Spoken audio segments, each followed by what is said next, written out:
ಹೀರೆಕಾಯಿ ಸ್ವಲ್ಪ ತೊಗೊಂಡು ಹೀರೆಕಾಯಿ ಬಜ್ಜಿ ಮಾಡ್ತಿದ್ದೇನೆ. ಎಲ್ಲ ನೀಟಾಗಿ ಕ್ಲೀನ್ ಮಾಡಿ ತೊಳೆದು ಇಟ್ಕೊಂಡಿದ್ದೇನೆ. ಇದನ್ನು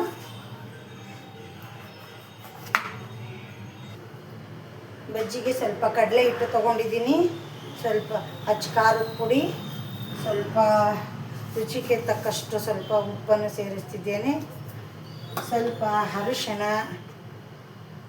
ನಂತರ ಸ್ವಲ್ಪ ಇದು ಹಿಂಗನ್ನು ಸೇರಿಸ್ತಿದ್ದೇನೆ, ಸ್ವಲ್ಪ ಜೀರಿಗೆ ಪುಡಿ,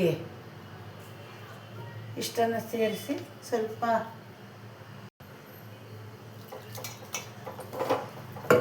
ನೀರೆಲ್ಲ ಬಳಸಿ ಬಜ್ಜಿಯ ಇದಕ್ಕೆ ಕಲಸಿಕೊಂಡು ಇಟ್ಕೊಂಡಿದ್ದೀನಿ. ಒಂದು ಬಾಣಲೆಗೆ ಎಣ್ಣೆಯನ್ನು ಹಾಕಿ ಈಗ ಹೀರೆಕಾಯಿ ಬಜ್ಜಿ ಸ್ವಲ್ಪ ಸ್ವಲ್ಪ ಹಚ್ಚಿ ಬಿಡುತ್ತಿದ್ದೇನೆ.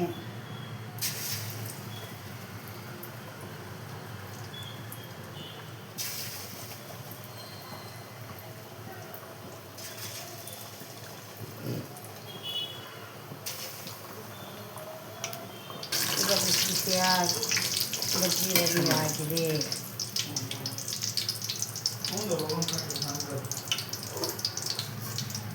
ರುಚಿಕರವಾದ ಬಜ್ಜಿ ಬಹಳ ಟೇಸ್ಟ್ ಆಗಿದೆ.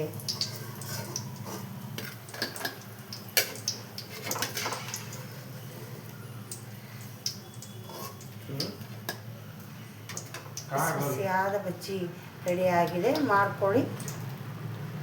ಪುಲಕಪ್ಪನಿ